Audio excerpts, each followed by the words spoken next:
Halo teman-teman, Assalamualaikum warahmatullahi wabarakatuh. Selamat datang kembali di channel YouTube Mentor Keuangan. Masih dalam playlist Personal Finance ya. Kali ini kita sudah sampai di bagian pengumpulan data untuk aset. Ya, kita langsung aja nih. Oh ya, sebelumnya selamat datang untuk yang baru pertama kali nih masuk ke playlist ini.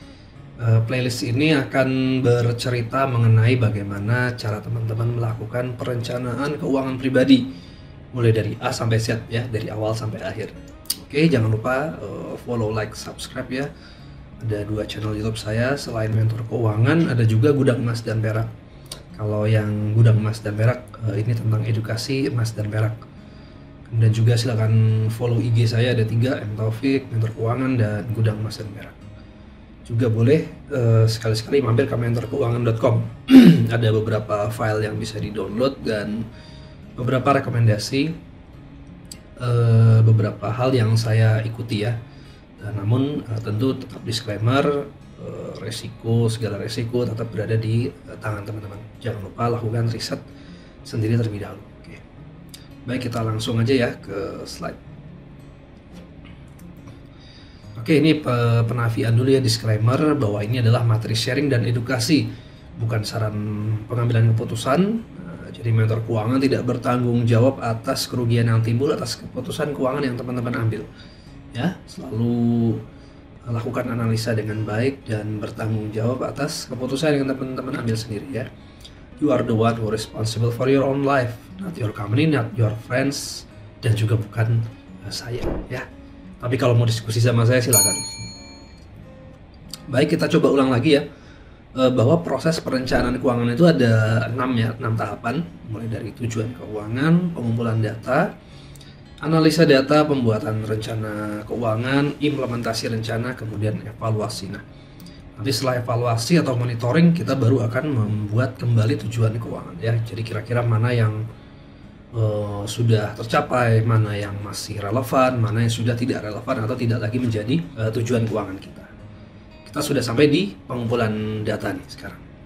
Nah, pengumpulan data apa aja ya? Kita ulang lagi, yaitu aset ya, aset personal, liquid, investasi. Ini di video ini yang akan kita bahas. Kemudian nanti kita akan bahas juga utang, produktif dan konsumtif, arus kas ya, surplus atau defisit, dana darurat yang telah dikumpulkan berapa, kemudian asuransi, dan terakhir investasi. Inilah data-data yang harus teman-teman kumpulkan ya. Nanti sambil jalan di video-video berikutnya kita kumpulkan data dan juga akan belajar lebih lanjut mengenai definisi, kemudian contoh-contoh segala macam ya. Pengumpulan data, nah kita mulai dari aset pertama. Nah, aset ini dibagi 3 ya kalau saya ya. Ada aset personal, ada aset liquid, dan ada aset investasi ya. Kadang ada juga yang membagi 2, aset produktif dan konsumtif. Ya nggak salah juga, itu pun juga bisa dipakai. Jadi terserah kita mau membagi dalam berbagai kategori. Namun dalam video kali ini saya akan coba bagi menjadi 3 ya.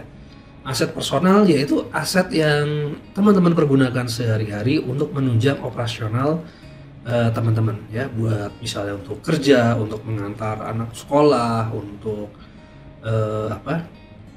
misalnya apalagi ya, ke tempat les misalnya ya, itu misalnya kendaraan mobil ya, atau kendaraan motor, atau aset lainnya seperti jam tangan, laptop, gadget, konsol game ya, stick golf, juga sepeda lipat. Nah, ini semua adalah aset personal.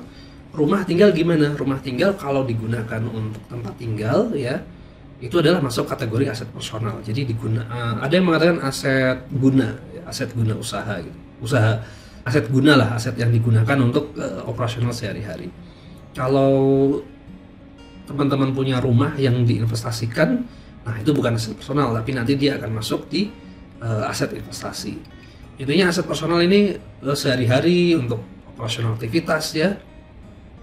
Bisa juga ini kadang disebut aset konsumtif juga ya, seperti jam tangan, laptop yang untuk di rumah aja, bukan untuk kerja ya, ini aset personal.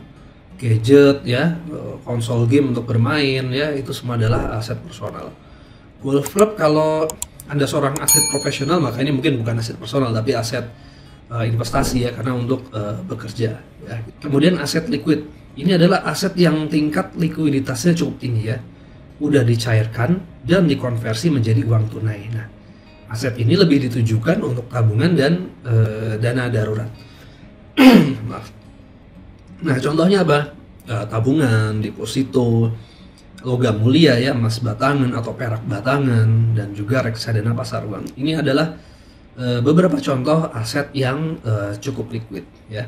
Jadi untuk yang kategori aset liquid ini sebenarnya dipisah untuk memudahkan kita dalam melakukan perhitungan rasio dana darurat nanti ya.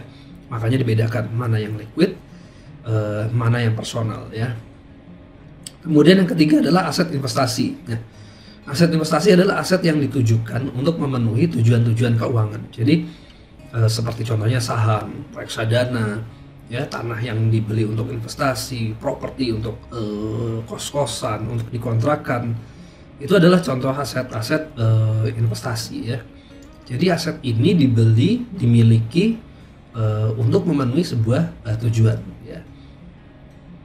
Investasi tanpa tujuan tentu kurang baik ya. Anda tidak akan tahu berapa sebenarnya target investasi yang direncanakan. Jadi misalnya saya investasi untuk dana pendidikan anak.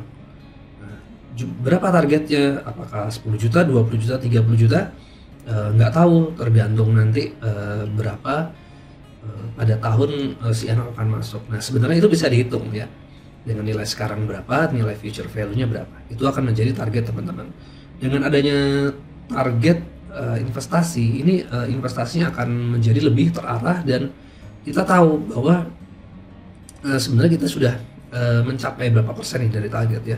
Sudah measurable-nya bisa didapat di situ. Ada ukurannya. Apakah kita sudah mencapai 50%, 75% atau 100%. Itu investasi.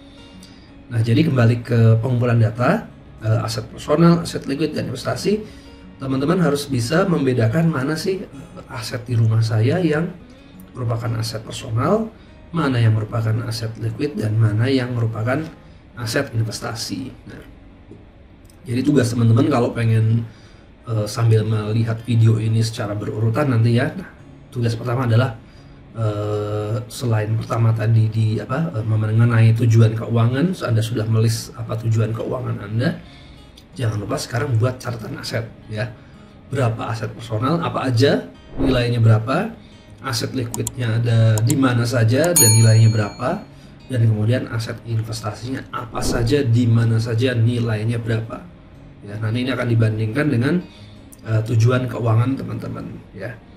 Nyatetnya di mana? Wah, sementara saya belum membuatkan sebuah template khusus ya, tapi nanti mudah-mudahan saya bisa buatkan dan teman-teman bisa download di mentorkeuangan.com.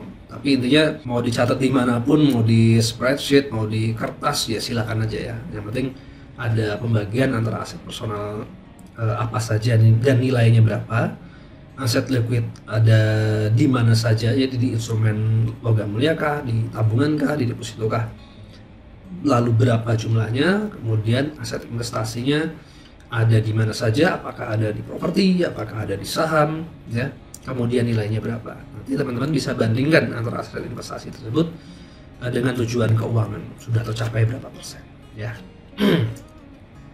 Oke, singkat aja mengenai pengumpulan data untuk aset. Terima kasih atas perhatian teman-teman. Kita akan lanjut ke video berikutnya. Assalamualaikum warahmatullahi wabarakatuh.